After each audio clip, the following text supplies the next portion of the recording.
100% legit and free, proven po ito.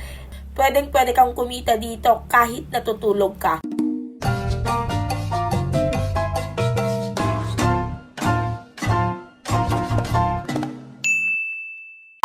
Yes, you heard me right. Kahit natutulog ka, passive ang income mo dito. Basta merong tatangkilik dun sa ginawa mo. At kung ano tong editing app na ito, halika, samahan mo ako dito sa video kong ito at tapusin mo hanggang dulo para matuto ka ulit ng another earning app na pwede mong gamitin at pagkakitaan. Karamihan talaga sa atin, gustong-gusto nating maghanap ng extra income na pwede nating gawin while working at home habang kasama natin yung pamilya natin. Sino ba naman ang may ayaw ng extra income, no? Isa na naman pong app ang ipapakilala ko sa inyo wherein pwede kang kumita sa pamamagitan lang ng paggagawa mo ng templates, illustrations, and learning materials. Ang app na ito ay walang iba kundi ang Canva. Yes, lalo na kung digital creator ka, alam ko na gumagamit ka ng Canva. Kung estudyante ka, alam ko gumagamit ka ng Canva dahil napakadami yung features dyan. Bakit hindi mo i-try maging Canva creator nang kumita ka din?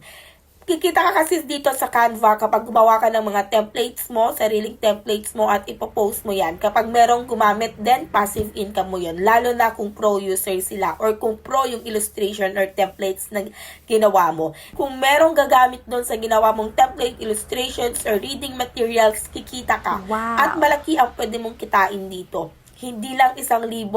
Kung madaming gumamit ng template mo, baka umabot ka pa ng 2,000 isang araw. Sino may ayaw doon? At dito kasi papasok yung pagiging graphic designer mo, lalo na kung mahilig kang gumawa ng logo, ganon. At kung nagko-content ka din naman, bakit di mo na lang din i-post dito kay Canva yung mga ginawa mo na, yung mga inedit mo na bago mo sila i-post dun sa Facebook. Malay mo magustuhan din. Lalong-lalo na yung mga shorts, yung mga Facebook covers, Instagram, ganon, yung mga YouTube covers or mga YouTube thumbnails. Pwede mo yun i-post dito kay Canva. Huwag mo siyang buburahin. At kapag creator ka na, pag na-approve ka na, automatic babayaran ka ni Canva kapag ginamit yan ng iba. Ayan, kung paano mag-apply as Canva creator, meron po akong ready dito na screen recording, voice over ko na lang po. Tara, sisimulan ka na para makapag-start ka na din kumita sa paggamit ng Canva.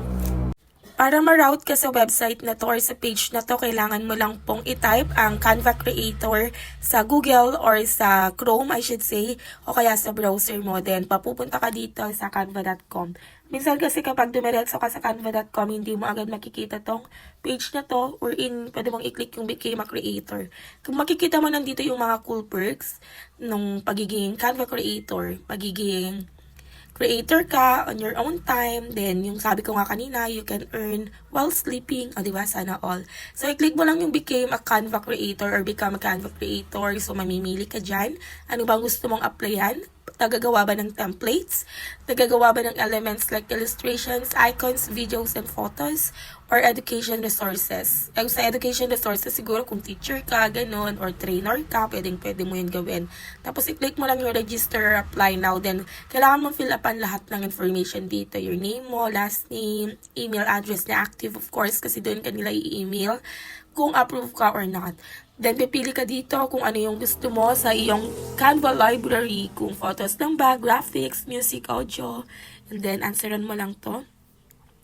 So, pagkatapos mo ma-fill up ang lahat ng yan, so hindi siya magsasubmit kasi nga walang information doon. So, try natin tong vlogkadreamers@gmail.com. So, Philippines, kasi taga-Pilipinas ka. Kung hindi naman ibahin mo. Then, submit mo lang. Then yan. Thank you for applying. Ganun, Eme. Siyempre, revise na yun. Ayun, ganun lang siya kadaling mag-apply as Canva Creator. Diba? So, kapag na-approve ka, then you'll start to earn din sa pamamagitan ng mga gawa mo. Pero, yun lang, kailangan mong antayin yung approval ng application mo. Minsan, real-time siya. Magme-message agad or mag-gmail agad si Canva sa'yo. Minsan kapag hindi working hours or working days, kailangan mong mag-antay. And once approved, then congratulations, you can start earning now while working at home. Gaya nga ng gusto nating lahat na kumita ng pera habang kasama natin yung pamilya natin. Ayan, kung nagustuhan mo ang aking video, please don't forget to click the share button. At kung bago ka lang dito sa aking account, huwag mo din kakalimutan i-click yung follow button para kung sakaling mag-upload ulit ako ng earning tips or earning apps ay maging updated ka at matuto ka rin ng mga tips ko, matuto ka rin kung paano kumita while working at home. Thank you so much and goodbye for now!